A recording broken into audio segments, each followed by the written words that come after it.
Manifesto 8 de marzo de 2021. A pandemia fíxonos ver con total claridade que o coidado está no centro da vida e da organización social.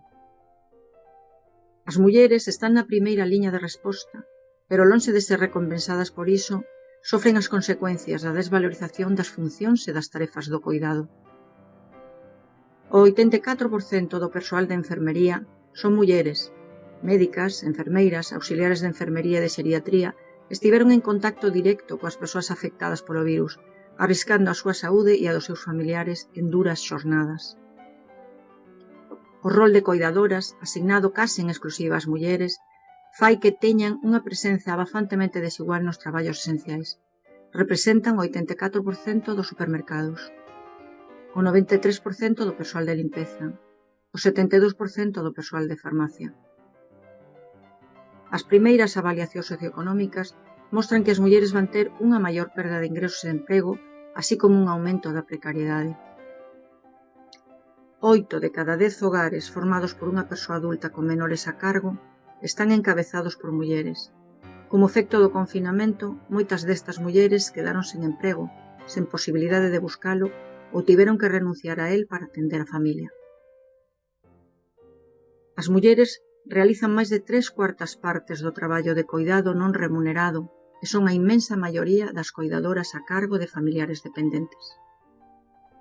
Unha das consecuencias máis terribles do confinamento foi o aumento do número de episodios de violencia machista, sexual, física ou psicolóxica dentro do fogar. As mulleres en prostitución son un colectivo especialmente vulnerable e invisible, obligadas a realizar prácticas que poñen en perigo a súa vida. Os sectores do comercio, turismo, hostalería e os servizos, que contan con unha importante presencia de mulleres, son os máis prexudicados nesta crise. A OIT prognostica que a porcentaxe de mulleres que perderán o seu emprego será moito maior que a dos homes. Ademais, terán moito máis difícil recuperalo. Neste 8 de marzo, o Ateneo Atlántico homenaxea as mulleres traballadoras que ao longo desta pandemia estiveron e están na primeira liña, e a todas as que sofren e sufrirán as súas devastadoras consecuencias. Denuncia que ignorar o impacto de xénero nas consecuencias económicas sociais agravará as desigualdades e reivindica a igualdade de xénero porque enfocar as políticas cara ao cuidado é esencial para enfrontar a pandemia e construir un futuro máis xusto.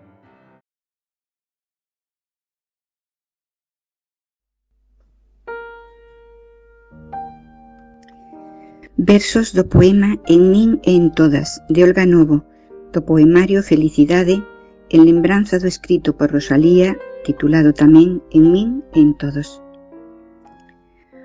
Cos vosos fillos metidos no ferrado, coas vosas criaturas en riba dunha mula, cos vosos bebés nunha caixa de cartón, coas vosas crías ao lado da lareira.